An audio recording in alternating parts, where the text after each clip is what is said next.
ఈ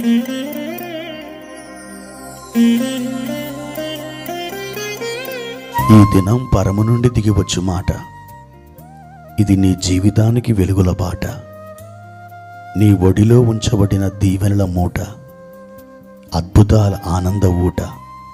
ఏప్రిల్ 25 సంవత్సరమంతా మీరు బైబిల్ చదివి ముగించడానికి మీరు ఈరోజు చదవలసిన లేఖన భాగము ఉదయం 2వ సమూయేలు గ్రంథం 21 మరియు 22 అధ్యాయములు, సాయంత్రం లూకా సువార్త 18వ అధ్యాయము 24 నుండి 43వ వచనం వరకు. ప్రియమైన దేవుని బిడ్డలారా, ఈ ఉదయకాల సమయంలో ప్రభు మిమ్మల్ని దర్శించునుగాక. ఈ దినమున మీరు చేయబూనుకున్న ప్రతి పనిలో మీరు విజయవంతం అవ్వాలని ప్రభునామంలో నేను దేవునికి ప్రార్థిస్తున్నాను. మీ నోటి నిండా ఈ దినము నవ్వుండునుగాక.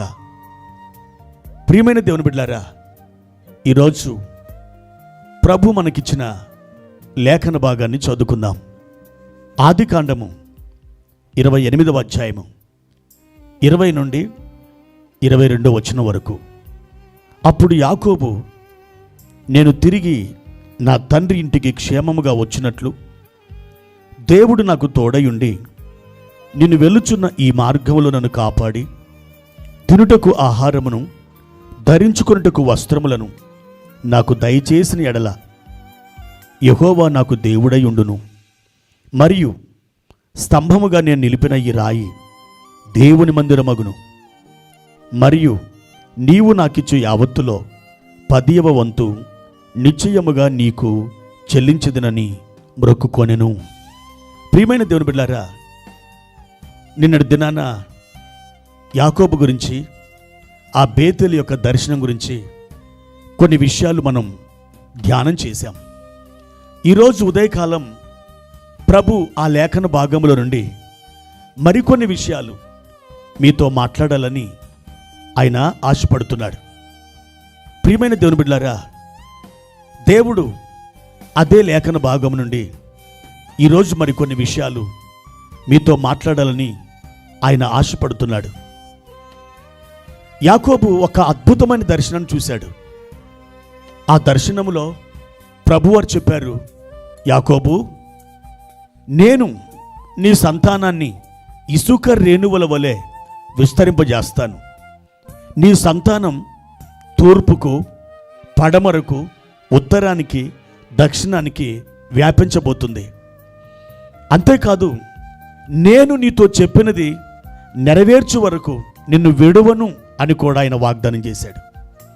అయితే ఇంత గొప్ప దర్శనాన్ని, ఇంత గొప్ప సంకల్పాన్ని దేవుడు యాకోబుకు బయలుపరిస్తే యాకోబు ఏ విధంగా స్పందిస్తున్నాడో ఒకసారి మీరు ఆలోచించాలి.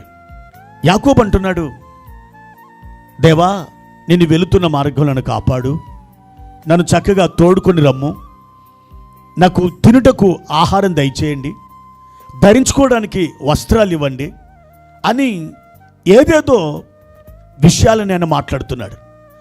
దేవుడేమో అతని ఎడల కలిగి ఉన్న ఒక పెద్ద దర్శనాన్ని గురించి మాట్లాడుతుంటే యాకోబు అల్పమైన వాటిని, చిన్న వాటిని కోరుకుంటున్నాడు. ఆహారం అంటున్నాడు, వస్త్రాలు అంటున్నాడు.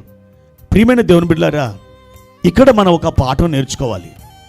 అదేమిటంటే, దేవుడు మన ఎడల కలిగి ఉన్న ఆ పెద్ద దర్శనానికి మనం ఫిక్స్ అవ్వాలి. అంతేకాని మన ఎడల మనం కలిగి ఉన్న ఆ అల్పమైన దర్శనానికి దేవుణ్ణి సెట్ చేయవద్దు. ఈ అమూల్యమైన పాఠాన్ని దేవుడు ఈ ఉదయకాలంలో మీతో మాట్లాడుతున్నాడు.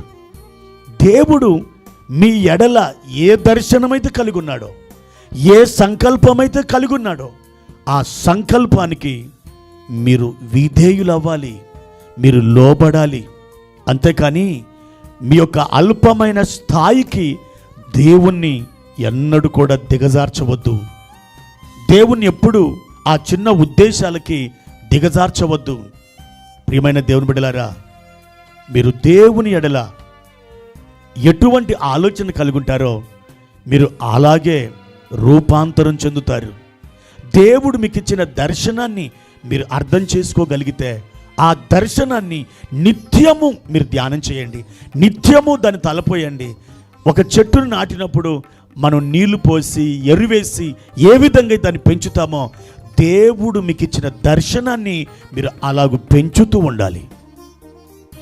అప్పుడు మీరే ఆ దర్శనముగా, ఆ దర్శనమే మీరుగా మారిపోతారు.